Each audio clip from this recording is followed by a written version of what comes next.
नमस्कार, मैं हूं निश्चित दुबे। आप देख रहे हैं कैपिटल टीवी। तो एक बार फिर से तेजस्वी प्रसाद यादव ने बिहार के प्रशासन पर सवाल उठाए हैं, बिहार की सरकार पर सवाल उठाए हैं। बता दें आपको कि गायघाट और मुजफ्फरपुर में हुए पुलिसिया कार्रवाई को लेकर के सरकार पर सवाल उठाया, पुलिस पर सवाल उठाए। उन्होंने कहा है कि पुलिस अब बेलगाम होती जा रही है, निर्दोषों को मार रही है। तमाम जानकारी के लिए हमारे सहयोगी नीतीश ठाकुर इस वक्त हमारे साथ है। नीतीश, एक बार फिर से तेजस्वी प्रसाद यादव ने प्रशासन पर सवाल उठाया है, पुलिस को बेलगाम बता रहे हैं, कह रहे हैं कि नशे के धुन में एनकाउंटर कर रही है पुलिस। देखिए, सबसे ज्यादा अजीबोगरीब बात यह है कि जब तेजस्वी यादव पुलिस की कार्रवाई के ऊपर प्रश्नवाचक चिन्ह उठाते हैं, क्योंकि हमें पता है कि उनके पिताजी के कार्यकाल में पुलिस वाले क्या किया करते थे। पान का पीकदान लेकर के और खड़े रहते थे लालू यादव के सामने कि लालू यादव उस पीकदान में पान खा करके थूका करेंगे। उस समय पर पुलिस उस काम के लिए होती थी, लेकिन आज के समय पर बिहार की जो पुलिस है उसको इस कार्य के लिए रखा गया है कि वो अधिकतर जो गैंगस्टर्स होते हैं, जो माफिया होते हैं, जो आम जनता को डराने, धमकाने, चोरी करने, डकैती करने का काम करते हैं, उनके खिलाफ आज की पुलिस कार्रवाई करती है। तो इसलिए तेजस्वी यादव के पेट में दर्द हो रहा है। पूरा मामला हम बताते हैं। यह सब कुछ शुरू होता है जब पुलिस की एक टीम गायाघाट पहुंचती है 3 से 4 दिन पहले एक व्यक्ति को अरेस्ट करने के लिए। किस मामले में अरेस्ट करने के लिए? पॉक्सो एक्ट के तहत अरेस्ट करने के लिए वो लोग वहां पर पहुंचते हैं। जब वो लोग अरेस्ट करने के लिए गायाघाट के अंदर पहुंचते हैं तो जो ग्रामीण होते हैं वो सबसे पहले पुलिस वालों का विरोध करना शुरू करते हैं, उनको रोकना शुरू करते हैं। और जब इन सारी चीजों से बात नहीं बनती है, जब पुलिस वाले कहते हैं कि हम तो जिस आदमी को लेने आए उसे लेकर के जाएंगे क्योंकि ये हमारे पास कानूनी अधिकार है। अब ये सारी चीजों को लेकर के जब दोनों के बीच में बहस चल ही रही होती है तो जो परिवार है, जिस परिवार का एक व्यक्ति की जान भी जाने की बात बताई जा रही है, उस परिवार की तरफ से गोली चलाई जाती है पुलिस वालों के ऊपर। और उसके बाद पुलिस क्या करती है कि पुलिस भी जवाबी कार्रवाई में गोली का इस्तेमाल करती है, जिसमें एक व्यक्ति की जान चली गई। उसी को लेकर के आज सुबह सुबह पप्पू यादव के पेट में दर्द उठ गया। पप्पू यादव सारा पूर्णिया दिल्ली का सारा काम छोड़ करके पहुंच गए गायाघाट और कह रहे थे कि मुझे पीड़ित परिवार से मिलने दिया जाए। बहुत ज्यादा समस्या में है वो लोग, और पुलिस प्रशासन जो है वो इस वक्त गुंडाई कर रही है। तो जब ये सारी चीजें इन सारी चीजों पर बात चल रही थी तो उस बीच में क्या होता है कि बाद में खबर आती है कि तेजस्वी यादव भी पहुंचेंगे। हमने ये खबर इससे पहले भी बताई है कैपिटल टीवी बिहार पे। तो जब तेजस्वी यादव वहां पर पहुंचते हैं तो ये कुछ नहीं करते हैं वहां पर जाकर के। ये नहीं कि पीड़ित परिवार से मिले तो ये कोई अच्छी बात बोले, सांत्वना की बात बोले। अब देखिए, पीड़ित परिवार है या नहीं ये तो पुलिस प्रशासन के बयान भी अपनी तरफ से बता रहे हैं, क्योंकि उनकी तरफ भी गोली चलाई गई थी, उनकी तरफ से भी। तो ऐसे में पीड़ित कैसे बोल दिया जाए? पहली चीज। दूसरी चीज कि तेजस्वी यादव वहां पर पहुंच करके जिस प्रकार के जहरीले बोल रहे थे वो सुन करके कोई भी व्यक्ति हैरान हो जाएगा। कहते हैं कि पुलिस प्रशासन गुंडाई पर उतर आई है, और वो भी तेजस्वी यादव ये बात कह रहे हैं, जिनके समय पर मामा जी जाकर के गुंडाई करके लोगों के घरों को लूट लेते थे, इन्हीं के मामा जी। और उस टाइम पर तेजस्वी यादव के परिवार को कोई कुछ नहीं कहता था। लोगों की गाड़ियां चोरी होती थी तो वो सीएम आवास में मिलती थी, और उस गुंडाई के ऊपर आज तेजस्वी यादव के बयान आ रहे हैं। सबसे अजीबोगरीब बात तो ये है, तेजस्वी यादव जब गुंडाई की बात कर रहे थे उसके बाद वो एक और पुलिस के ऊपर आरोप लगाते हैं कि जिस पुलिस वाले के द्वारा गोली चलाई गई है वो शराब के नशे में धुत था। तो सबसे पहले तो पुलिस प्रशासन को जाकर के तेजस्वी यादव को कोर्ट में घसीटना चाहिए और बोलना चाहिए कि आपके पास ऐसा कौन सा वैलिड प्रूफ था जिस वजह से आपने ये बात बोल दी कि पुलिस प्रशासन शराब के नशे में वहां पर पहुंची थी। क्या प्रशासन अपना काम नहीं करेगी? अब तेजस्वी यादव जो कि 9वीं फेल है, और ये सारे के सारे विपक्षी नेता जो अपनी सांसदी और विधायकों को भी रिकवर नहीं कर पाते हैं, वो अब पुलिस प्रशासन को अपना काम सिखाने लगे। कह रहे हैं कि सरकार का इकबाल अब खत्म हो चुका है। देखिए, ये जो कह रहे हैं कि सरकार का इकबाल खत्म हो चुका है, ये सब फिल्मी डायलॉग सुनने में बहुत अच्छा लगता है, ठीक है, लेकिन हकीकत में वो सारी चीजें ग्राउंड पर इंप्लीमेंट होने वाली नहीं है। आप भी सत्ता में थे, आपके सत्ता में होते हुए बिहार में क्या कुछ हुआ है वो पूरा बिहार जानता है। इनकी सत्ता में होते हुए इस तरीके के एनकाउंटर्स या इस तरीके की कार्रवाई नहीं होती थी, क्योंकि संरक्षण मिलता था अपराधियों को।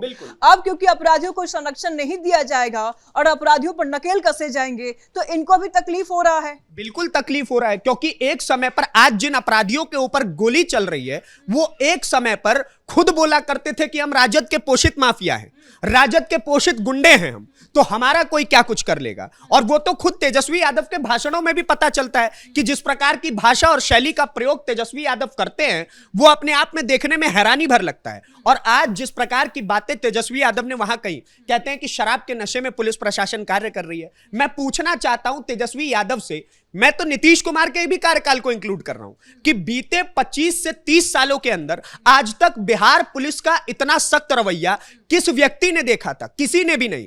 कि अगर किसी प्रकार का कोई व्यक्ति पकड़ा जा रहा है जो पुलिस को धमकी दे रहा है तो पुलिस उस पर कार्रवाई करके उसके ऊपर एनकाउंटर करती थी। उसके बाद अगर कोई व्यक्ति महिलाओं के साथ उत्पीड़न कर रहा है तो आज के समय पर पुलिस उसके ऊपर एनकाउंटर कर रही है। आज के समय पर अगर कोई अपराधी खुलेआम माफिया बनकर के घूमने का प्रयास कर रहा है, जगह जगह पर माफियागिरी फैला रहा है, तो आज के समय पर बिहार पुलिस उसके ऊपर कार्रवाई कर रही है, एनकाउंटर कर रही है, हिरासत में ले रही है। आज से पहले तो ये तस्वीरें नहीं आती थी, तब तेजस्वी यादव कभी नहीं बोलते थे कि पुलिस प्रशासन की तरफ से कोई कार्य नहीं हो रहा है। क्यों? क्योंकि अगर किसी व्यक्ति का एनकाउंटर नहीं होगा, हिरासत में नहीं लिया जाएगा, तो आदमी किसके बचेंगे? लोग किसके बचेंगे? आदमी जो वोटर्स हैं वो किसके बचेंगे? वो राजद के बचेंगे। इनके हिसाब से ये इनका थॉट प्रोसेस बोलता है और इसलिए आज पूरा का पूरा बिहार तेजस्वी यादव के इस रवैये को समझ चुका है।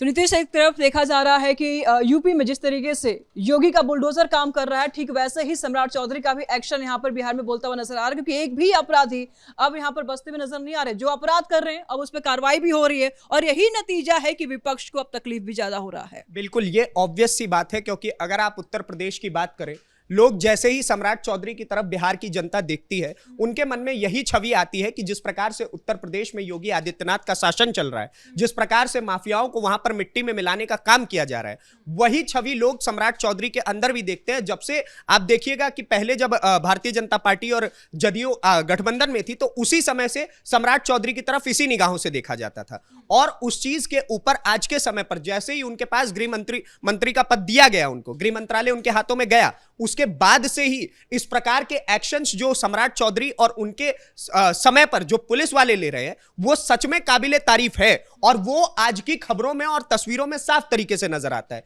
कि कैसे जब भी कोई इस प्रकार की घटना घटती है तो लगातार एनकाउंटर्स हो रहे हैं, लगातार गिरफ्तारियां हो रही हैं। जो एक समय पर पुलिस प्रशासन के ऊपर, खास तौर पे बिहार पुलिस के ऊपर लोग आरोप लगाते थे कि अरे बिहार पुलिस में कोई दम है कि अपराधी को पकड़ लेगा, इस प्रकार की बातें बिहार में खुलेआम चौक चौराहे पर होती रहती थी। आज के समय पर वही पूरी की पूरी बिहार की जनता चौक चौराहे पर इस प्रकार की बातें करती है कि अगर कोई व्यक्ति इस प्रकार के कार्य में संलिप्त पाया जाएगा, जो गैंगस्टरगिरी होगा, जो माफियागिरी होगा, तो उसका हिसाब आज के टाइम पर बिहार पुलिस छूटते ही करती है। पहले बिहार पुलिस को खुलेआम कॉल करके धमका दिया जाता था कि हम फलाने जगह क्राइम करने जा रहे हैं, आप वहां नहीं पहुंचिएगा। आज के समय पर, आज से 1 से 1.5 हफ्ते पहले की ही घटना है बिहार के अंदर की, जब 2 पुलिस वालों के पास कॉल जाता है 2 आरोपियों की तरफ से कि हम आपके खिलाफ यह कार्रवाई करेंगे। और ये बिल्कुल विकास दुबे वाला सीन क्रिएट करने की कोशिश कर रहे थे कि पुलिस वाले अरेस्ट करने आएंगे तो उनको हम लोग जान से मार देंगे। इस प्रकार का पहले भी धमकी दी गई, तो बिहार पुलिस ने जब उसके ऊपर एक्शन लिया तो दोनों के दोनों को सीधा एनकाउंटर करके हिसाब उनका बराबर कर दिया गया। वही चीज आज के टाइम पर जब इस व्यक्ति को गिरफ्तार करने के लिए पॉक्सो एक्ट के अंतर्गत जा रहे थे, तो वही विकास दुबे वाला सीन क्रिएट करना था कि पुलिस वाले आए बिहार के अंदर, किसी भी व्यक्ति, किसी भी अपराधी को अरेस्ट करने के लिए आए, तो वहां पर गोली चला करके ये लोग पुलिस वालों को ही जान से मार देंगे। आप समझिए कि क्रिमिनल और क्राइम की मानसिकता किस हद तक जा चुकी है कि जब भी किसी व्यक्ति को अरेस्ट करने की बात आती है तो उल्टा पुलिस वालों के ऊपर गोली चलवा दिया जाता है। और जो लोग गोली चलाते हैं उनको बचाने के लिए विपक्ष के बड़े बड़े सांसद, नेता, पप्पू यादव हो गए, तेजस्वी यादव हो गए, मीडिया के सामने प्रेस कॉन्फ्रेंस करते हैं कि गलत आदमी के ऊपर गोली चला करके बचाया गया। अरे तो उस व्यक्ति के या उस परिवार की तरफ से पुलिस वालों के ऊपर गोली क्यों चलाई गई? और पुलिस वालों को और किसी भी व्यक्ति को कानून के अंतर्गत सीधी तरीके से बोला गया है कि अगर आप अपने आप को असुरक्षित महसूस करते हैं तो आप अपने डिफेंस में हथियार का उपयोग कर सकते हैं। वही चीज बिहार पुलिस ने किया। तो इस चीज से मेरे को नहीं लगता है कि किसी को समस्या होनी चाहिए, खास तौर पर तेजस्वी यादव और पप्पू यादव को। बहुत शुक्रिया नीतीश तमाम जानकारियों के लिए। तो एक बार फिर से तेजस्वी प्रसाद यादव सरकार पर और प्रशासन पर हमलावर होते हुए नजर आ रहे हैं और पुलिसिया कार्रवाई को लेकर के उन्होंने फिर से हमला बोला है कि पुलिस और बिहार की जो प्रशासन है वो पूरी तरीके से आउट ऑफ कंट्रोल हो गई है, शराब पी करके एनकाउंटर करने जाती है। कैमरा पर्सन अशोक भारद्वाज के साथ मैं निशु दुबे, कैपिटल टीवी बिहार।